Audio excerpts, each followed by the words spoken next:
할렐루야. 오늘 함께 읽으실 말씀은 마태복음 27장 1절부터 10절까지 말씀입니다. 마태복음 27장 1절부터 10절까지 말씀을 다 같이 합독하겠습니다. 27장 새벽에 모든 대제사장과 백성의 장로들이 예수를 죽이려고 함께 의논하고 결박하여 끌고 가서 총독 빌라도에게 넘겨주니라. 그때 예수를 판 유다가 그의 정죄됨을 보고 스스로 뉘우쳐 그 은 30을 대제사장들과 장로들에게 도로 갖다 주며 내가 무죄한 피를 팔고 죄를 범하였도다 하니 그들이 이르되 그것이 우리에게 무슨 상관이냐. 내가 당하라 하거늘 유다가 은을 성소에 던져놓고 물러가서 스스로 목매어 죽은지라. 대제사장들이 그 은을 거두며 이르되 이것은 핏값이라 성전고에 넣어둠이 옳지 않다 하고 의논한 후 이것으로 토기장의 밭을 사서 나그네의 묘지를 삼았으니 그러므로 오늘날까지 그 밭을 피밭이라 일컫느니라. 이에 선지자 예레미야를 통하여 하신 말씀이 이루어졌나니 일러스되 그들이 그 가격 매겨진 자 곧 이스라엘 자손 중에서 가격 매긴 자의 가격 곧 은 30을 가지고 토기장의 밭값으로 주었으니 이는 주께서 내게 명하신 바와 같으니라 하였더라. 아멘. 할렐루야. 오늘은 마태복음 27장 1절부터 10절까지 말씀을 우리가 함께 읽었습니다. 예수님을 잡아들인 종교 지도자들은 밤새 모의하면서 어떻게 예수님을 죽일지 그 방도를 찾게 됩니다. 그들은 이미 마음속에 결론을 내렸기 때문에 그들의 회의는 어떤 진리를 밝히는 그러한 과정이 아니라 자신들의 계획을 정당화시키는 그러한 절차에 불과한 그러한 시간인 것입니다. 그러나 이 장면에는 또 다른 한 인물이 등장하죠. 은 30에 예수를 팔았던 가룟 유다가 죄책감에 짓눌려서 스스로 삶을 끝내는 비극으로 죽음을 맞이하게 됩니다. 오늘의 이 본문은 인간의 악함과 또 실패가 어디까지 갈 수 있는지를 보여주는 동시에 이 죄책감이라고 하는 것이 회개로 이어지지 않을 때 얼마나 파괴적인지를 또 우리 가운데 보여줍니다. 예수님은 침묵 속에서 천천히 십자가의 길을 걸어 가시지만 유다는 죄책감 속에서 스스로 무너져 버리게 되는 것입니다. 이 대비는 우리에게 죄책감과 회개는 전혀 다르다라는 것을 또 우리 가운데 분명하게 가르쳐 주고 있습니다. 먼저 1절 말씀. 새벽에 모든 대제사장과 백성의 장로들이 예수를 죽이려고 함께 의논하고 새벽이 되자 모든 대제사장들과 장로들이 함께 모여서 예수님을 죽이기로 위한 결의를 마무리하고 있습니다. 그들의 결정은 하룻밤 사이에 이루어진 것이 아니라 오래전부터 마음에 품고 있었던 그런 악한 의도가 드러난 것입니다. 예수님께서 사역하실 때에 따라다니면서 어떻게든 흠 잡으려고 했고 또 어떻게든 잡아 죽이려고 했던 그들의 모든 계획이 이제 드디어 이루어지게 되는 것입니다. 겉으로는 이들이 율법을 잘 지키는 그러한 사람들처럼 보였지만 마음속에는 또 권력과 또 두려움에 사로잡혀 있는 것을 우리는 볼 수 있습니다. 2절. 결박하여 끌고 가서 총독 빌라도에게 넘겨주니라. 대제사장과 백성들의 장로들은 예수님을 결박한 후에 빌라도 총독에게 넘깁니다. 이것은 종교 지도자들이 로마의 권력을 이용하여 예수님을 죽이고자 했다는 것을 보여주는 장면입니다. 스스로는 자기 손에 피를 묻히기 싫어하면서도 또 타인의 손을 통해서 악을 실행하는 그러한 인간의 위선적인 그러한 모습을 적나라하게 보여주는 그러한 대목입니다. 3절. 그때의 예수를 판 유다가 그의 정죄됨을 보고 스스로 뉘우쳐 그 은 30을 대제사장들과 장로들에게 도로 갖다 주며 유다는 예수님께 죄가 정해진 것을 보고 깊은 후회를 느낍니다. 그러나 그의 후회는 하나님께 나아가는 회개가 아니라 사람들에게 달려가서 자신의 잘못을 다시 되돌리려고 하는 그런 절박한 움직임으로 보여집니다.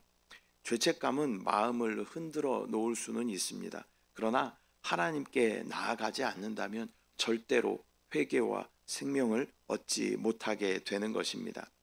4절 말씀, 이르되 내가 무죄한 피를 팔고 죄를 범하였도다 하니 그들이 이르되 그것이 우리에게 무슨 상관이냐, 내가 당하라 하거늘. 유다는 자신이 무죄한 피를 팔아 넘겼음을 고백합니다. 이것은 사실을 인정한 것이지만 회개는 아니었습니다. 이 가룟 유다는 진정한 용서의 길을 찾지 못하고 단지 자신이 받은 그 돈을 돌려주게 되면 자기의 죄가 해결될 것이라고 생각했나 봅니다. 그러나 인간의 노력으로는 죄의 짐을 결코 덜 수 없었습니다. 종교 지도자들은 그에게 그것은 너의 일이다 라고 이야기하면서 외면하고 그것을 거절합니다. 죄책감 앞에서 인간은 어떠한 도움도 주지 못하는 것입니다. 5절 말씀, 유다가 은을 성소에 던져 넣고 물러가서 스스로 목매어 죽은지라. 유다는 돈을 성소에 던져 놓고 스스로 목숨을 끊게 됩니다. 유다가 선택한 길은 죄책감이 회개로 이어지지 못할 때 인간이 얼마나 절망 속으로 떨어질 수 있는지를 보여주게 됩니다. 하나님께 돌아오지 않으면 죄책감은 생명을 갉아먹고 또 결국 파멸에 이르게 되는 것입니다. 크던 작던 베드로도 어쩌면 예수님을 배신한 그러한 사람이었죠. 그러나 베드로는 주님께 회개하고 더 크게 사용받게 된 것을 우리는 볼 수 있습니다. 우리가 죄 가운데 있을지라도 주님께 돌이키고 회개하면 주님은 주님의 그 한없는 긍휼과 자비로 우리의 죄를 용서하여 주시고 우리를 새롭게 하셔서 또 하나님의 나라를 위해서 우리를 사용하십니다. 6절, 대제사장들이 그 은을 거두며 이르되 이것은 핏값이라 성전고에 넣어둠이 옳지 않다 하고, 대제사장들은 유다가 던진 그 돈을 핏값이다 라고 말하면서 성전 금고에 넣을 수 없다 라고 말합니다. 자신들은 예수님을 죽이기 위해서 그 돈을 주었으면서도 이제는 율법을 구실로 도덕적인 선을 지키는 척하는 그러한 위선적인 모습을 드러내고 있습니다. 사람들은 죄를 지을 때는 거리낌이 없지만 또 겉으로 보이는 어떠한 규칙에는 이상할 정도로 또 집착하여 자기의 의의를 지키려 하는 그러한 모습을 볼 수 있습니다. 7절, 의논한 후 이것으로 토기장의 밭을 사서 나그네의 묘지를 삼았으니, 그들은 그 돈으로 토기장의 밭을 사서 나그네들의 묘지로 사용하기로 합니다. 이 돈은 죄의 대가이자 또 사람들 눈에는 단순히 땅을 구입하는 것이었으나 하나님의 관점에서는 예언을 성취하는 그러한 과정이었습니다. 하나님은 인간의 죄악된 선택조차도 자신의 계획 속에서 사용하십니다. 8절, 그러므로 오늘날까지 그 밭을 피밭이라 일컫느니라. 그 밭이 이후에 피밭이라고 불리우게 됩니다. 이 이름은 인간의 죄가 남긴 흔적이자 또 악의 결과가 얼마나 참혹한지를 상징하고 있습니다. 사람들은 이 밭을 보고 그 이야기를 들을 때마다 배신과 죄책감 그리고 가룟 유다의 이 비극적인 최후를 떠올렸을 것입니다. 9절, 이에 선지자 예레미야를 통하여 하신 말씀이 이루어졌나니 일러스되 그들이 그 가격 매겨진 자 곧 이스라엘 자손 중에서 가격 매긴 자의 가격 곧 은 30을 가지고. 마태는 예레미야의 예언이 성취되었다라고 말합니다. 그러나 실제로 예레미야서에서는 밭을 사는 내용이 32장에 등장하고 은 30으로 토기장이의 밭을 사는 그러한 내용은 스가랴서 11장에 등장합니다. 이 구약의 두 내용을 인용하여서 저자가 기록한 것으로 볼 수 있습니다. 은 30도 옮겨진 돈, 밭을 사는 사건은 우연이 아니라 하나님께서 오래전부터 예언해 두신 그 흐름 안에서 이루어지고 있는 것입니다. 인간은 악을 행하였지만 하나님은 그 악마저도 당신의 주권적으로 사용하시는 것입니다. 10절 토기장이의 밭값으로 주었으니 이는 주께서 내게 명하신 바와 같으니라 하였더라. 결국 그 돈으로 밭을 구입한 사건이 하나님의 말씀을 이루기 위한 과정이었음을 밝히면서 본문은 마무리가 됩니다. 또 예수 그리스도를 판 그 은 30으로 말미암아 나그네들이 쉬어가는 그러한 밭을 사게 되는 것입니다. 주 예수 그리스도의 그 피값으로 말미암아 저와 여러분, 인생의 나그네 같은 저와 여러분들을 위하여 하나님께서 쉴 처소를 예비하여 주시는 줄 믿습니다. 오늘은 마태복음 27장 1절부터 10절까지 말씀을 우리가 함께 나누었습니다. 오늘의 이 본문은 우리에게 이렇게 질문합니다. 당신의 죄책감은 하나님께 나아가는 회개로 이어지고 있는가? 또 우리가 삶 가운데 많은 죄 가운데 있을 수 있죠. 그러나 이것이 그냥 죄책감으로 머물고 후회로 머물면은 그것은 하나님과 전혀 상관이 없는 것입니다. 그러나 우리가 주님께로 돌이키고 또 우리가 주 예수 그리스도의 보혈을 의지하여서 하나님 앞에 회개하면 하나님은 우리의 죄를 사하여 주시는 줄 믿습니다.